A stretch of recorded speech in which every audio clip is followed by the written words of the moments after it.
ఇక్కడేం ఫ్యాక్షనిజం పెరిగిపోద్ది, ఇక్కడేం రౌడీజం పెరిగిపోద్ది, ఇక్కడ విద్యా ఉద్యోగ ఉపాధి అవకాశాలు లేక ఇక్కడ ఉన్న పిల్లలు తీసుకెళ్ళి పక్క రాష్ట్రాల్లో పక్క దేశాల్లో బ్రతుకుతుంటారు. అయినా సరే ఇదంతా గొప్పది అని మూర్ఖంగా నమ్మి ఇదే కరెక్ట్ అని భావించేటటువంటి ఈ దిక్కుమాలిన రాజకీయాన్ని, ఈ ఫ్యాక్షన్ రాజకీయాన్ని, ఈ రౌడీ రాజకీయాన్ని ప్రోత్సహించే కర్మ ఆంధ్రాకే పట్టింది.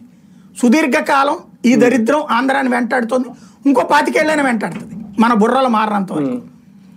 కానీ ఒకటి సార్, ఫోన్ ట్యాపింగ్ వ్యవహారంలో ఏం జరుగుద్ది అనేది ఇంకా ఓకే, అది పక్కన పెడితే దాన్ని లింక్ పెట్టుకొని ఇప్పుడు బీఆర్ఎస్నో లేదంటే కేసీఆర్నో ఇందులోకి లాగాలనుకుంటున్నారా? ఏం లేదండి, ఊరికినే ఇక్కడ ఏంటంటే జగన్ చెడ్డోడు, అట్లాగే కేసీఆర్ కూడా చెడ్డోడు అన్నటువంటిది ఇప్పుడు చెప్తారు. అక్కడ ఏంటంటే రేవంత్తో కాంటాక్ట్. ఇప్పుడు మరి ఆ రోజున ఎందుకు రాసుకోలేదంటే ఇదే రాధాకృష్ణ గారు పూసుకు తిరిగాడు కదా కేసీఆర్కి, ఆయన పవర్లో ఉన్నంత వరకు అది నడుస్తుంది. వాళ్ళన్నీ కూడా ఏదో ఒకటి కథనాలు రాస్తుండాలి, అంతమించి పెద్ద పెద్ద ఇందులో బీభత్సమైన అంశాలు ఏం లేవు. కథలు అల్లుకుంటాం, ఏం జరిగినా కూడా అల్లుకుంటాం, అంతకు మించి ఏం లేదు అక్కడ. అంటే క్విడ్ ప్రోకో జరిగింది అనే ఉదాహరణలు చెప్తున్నారు కదా, దీని వెనక ఏమైనా రాజకీయ కుట్ర ఉందా?